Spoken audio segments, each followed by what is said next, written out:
हमरा दगाबाज हो गई छसना ते हमरा बाबा समझदारी करवा नहीं डारे हो ये गलत फहमी में पड़े रहते हाँ तब इसको कहता बताना दगाबाज हो गए रे गोरी दगाबाज हो गया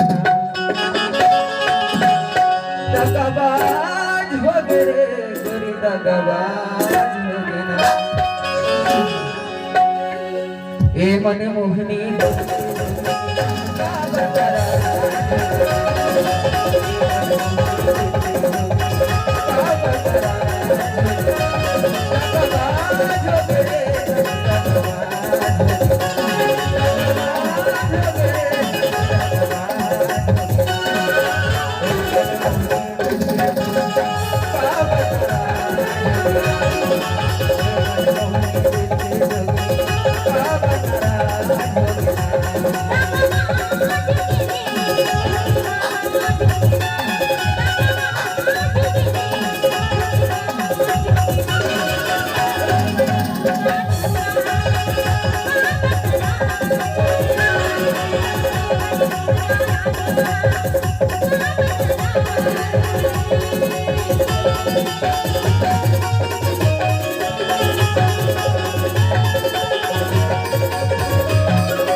छत्तीसगढ़ी गीत संगीत के पावन बेला आप सब जन के बीच में बने रही संगीत हो, कोटि कोटि अभिनंदन है।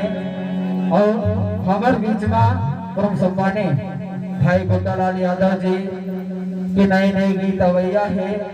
और एक नव गायक अभी अपन गीत रिकॉर्डिंग करा के आए हैं, तो मैं चाहता हूँ कि दो गीत पर भी मंच में आमंत्रित करे के प्रयास करत हैं और गीत संगीत के आनंद लेगो।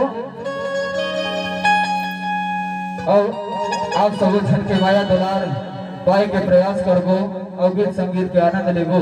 और मैं चाहता हूँ हमारे भाव पक्ष के जितने भी कलाकार मेकअप रूम के अंदर हैं, आप सभी मंच में पहुंचे और जो नए गीतों को आप लोगों के बीच लेकर आएंगे। आदरणीय मेरे पिताश्री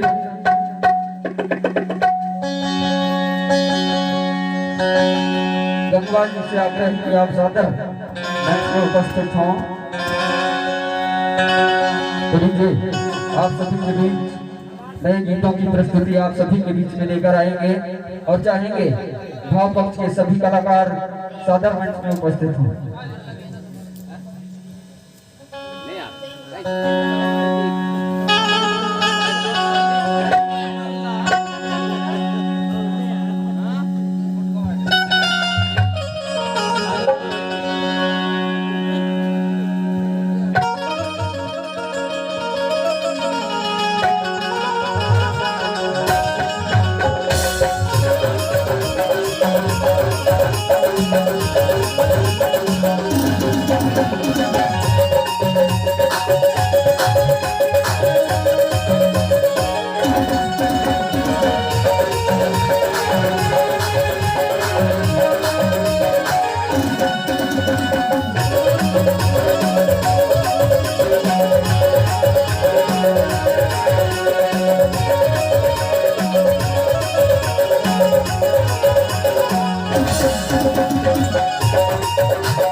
हेलो